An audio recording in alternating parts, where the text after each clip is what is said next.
Update for you. A couple of weeks ago, we covered closely the story of a little agency, an independent nonprofit in Washington called the Institute of Peace.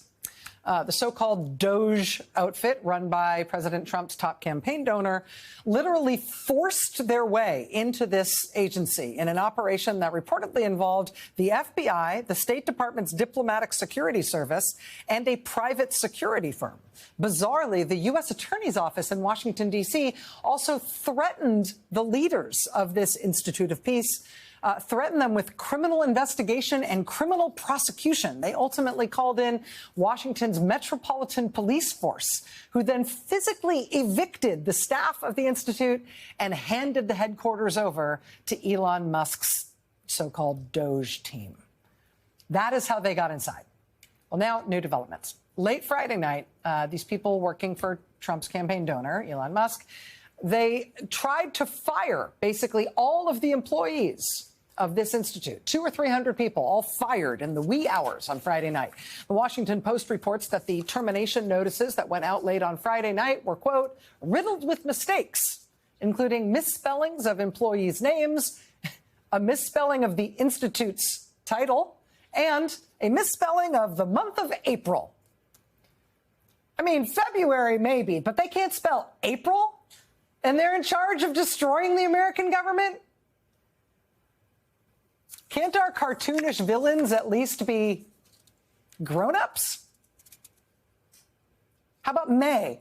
Can you guys spell May? The thing that has always made this story even weirder and wilder than it already obviously is that the U.S. Institute of Peace isn't like part of the executive branch.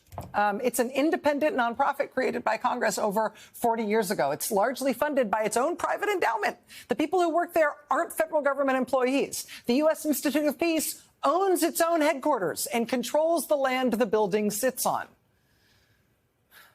But apparently now Donald Trump and his top campaign donor are trying to steal that building. Seriously. Included in a court filing tonight is this letter from the 28-year-old Doge bro who has been installed as the ostensible new head of this institute, offering to give the institute's headquarters building to the General Services Administration, which is like the federal government's landlord. Quote, in my capacity as president of the United States Institute of Peace, says Child, quote, I write to request that the General Services Administration accept transfer of excess property of the United States Institute of Peace. I have determined that USIP no longer needs the property. The Institute's ousted leaders have asked a federal judge today to stop Doge and the Trump administration from stealing their building. A federal judge in Washington, D.C. has scheduled a hearing on this for tomorrow morning. These guys have done some crazy stuff, but this is bananas. Watch this space.